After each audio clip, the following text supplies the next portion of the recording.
We all have our favourite Italian dish. If you go to an Italian restaurant, I bet you know straight away what you're going to look at on the menu. Whether it be pasta or pizza, who doesn't love a good lasagna? But my favourite really has to be gnocchi. And of course, you have amazing gnocchi when you travel through Italy. But I actually had some really awesome gnocchi of all places in Carragini National Park up in the Pilbara in Western Australia. So today I'd like to recreate that dish because this is Italian food and you've got to get it right. I've roped in my good friend Nicole. She is Italian and she's going to help me today to make gnocchi, aren't you, Nicole? I'm going to try. I grew up making gnocchi. This is my favourite thing to eat. So hopefully today we can make some really nice, fluffy, beautiful gnocchi. It's going to be spectacular. I just know it already. So tell me, there's something special about the potatoes though?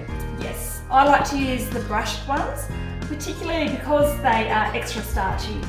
So we want to use less flour. I use the double O flour, so it's nice and light for pasta making, but we want it to be not heavy, nice and light and fluffy. So that's why I use these. And we cook them with the skins on. Okay. So should we get that started? Yeah, great tip.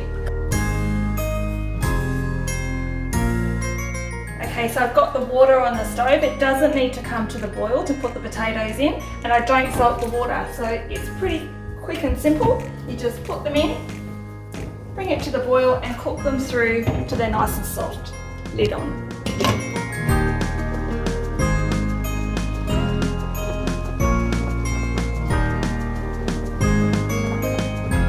Okay, so you can tell when these are ready when you put the fork in. Also, another good way to tell is when the skins just start to pull away a little bit like that. So we can see they're ready. So we'll pull them off and drain them.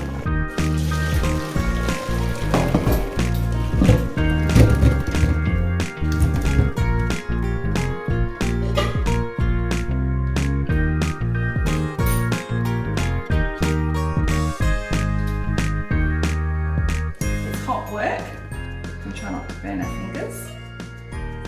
But I do find it's easier to mash them when the potato is hot.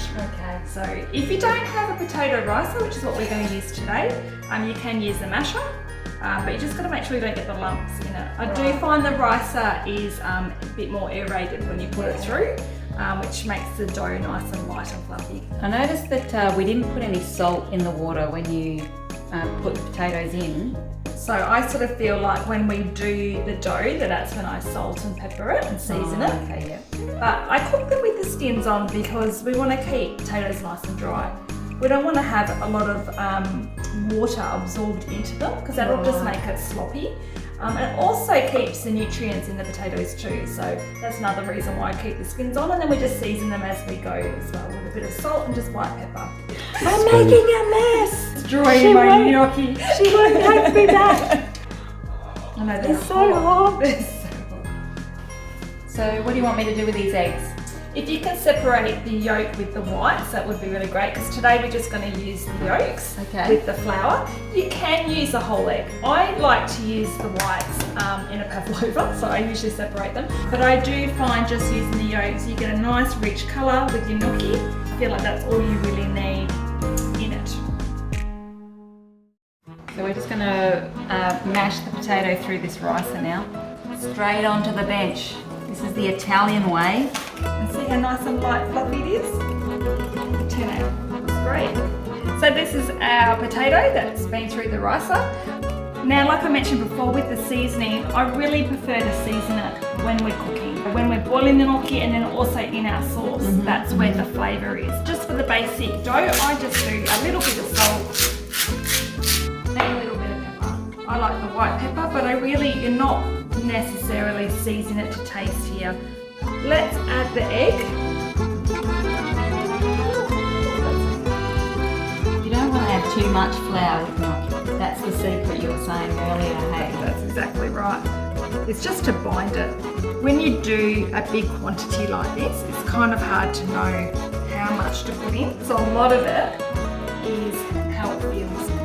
It's one of those things that unless you've made it enough times, You really just need to keep practicing with it and then you'll just know. Feel the dough, see what it's like when it comes together. See, at the moment as I'm working it, it's just crumbling. Breaking apart. Yeah, so that's a good indication that we need to still bind it together. You can see it's starting to come together, hey, like It more is. than it was before, right? Yeah. Now that's why you need those potatoes hot. So you do kind of need to burn your fingers when you're peeling them.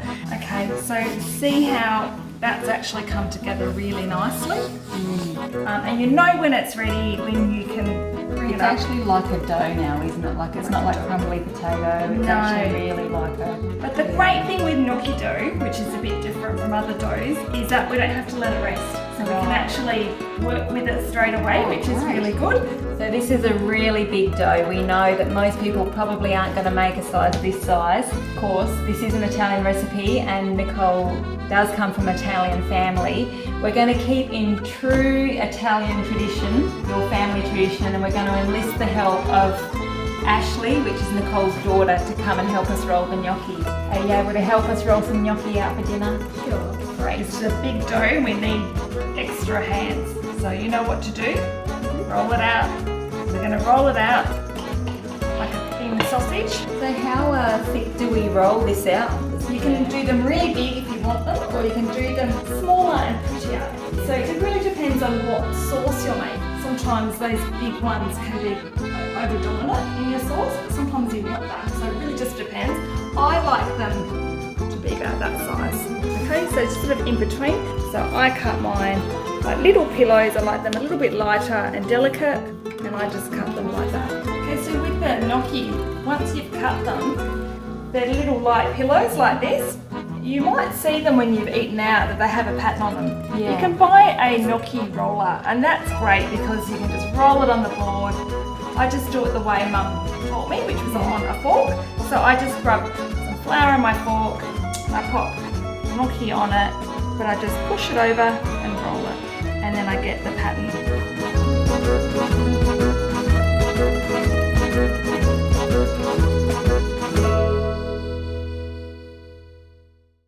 So this gnocchi that I had at Carragini Eco Retreat Resort at the restaurant there, the food was spectacular, it was amazing. We really, really enjoyed it. So I want to try and recreate that recipe. Basically some sage butter that you fry the gnocchi in with some beautiful fresh little cherry tomatoes, also a bit of green spinach, and we're going to drape a little bit of prosciutto through it as well. I've got some truffle cheese. It's going to add a beautiful flavour to the sauce, as well as some parmesan, some beautiful big healthy fresh basil leaves to stick in it. It'll be really, really tasty, along with the sage. So our water's boiling, so we're just going to pop the gnocchi in. Now I don't usually pour in a whole tray at one time. I just put in half, just give them the room they need. They don't take long, they'll be ready when they float to the top, so we'll see them in a minute. Well, I better get on to making the sauce then. So we're just heating up the pan. I'm going to put in a good amount of butter because the butter is going to be the sauce. So the butter's melted.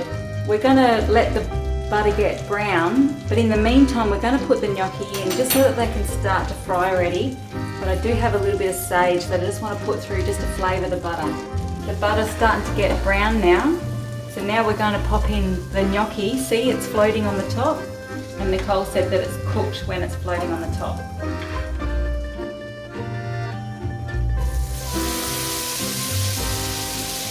So just while they're frying and getting a little bit roasty, I'm just going to prep some tomatoes. And now we're just going to put through some tomatoes and some spinach. We're not really going to cook them, just warm them through. We want it to be really nice and fresh.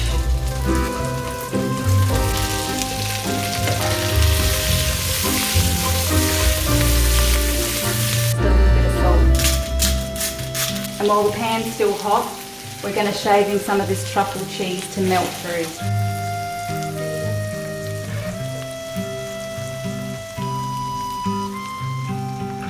Going to put through some prosciutto, but I feel like just a little bit of protein goes a long way in this. And then finally just some shaved parmesan on the top.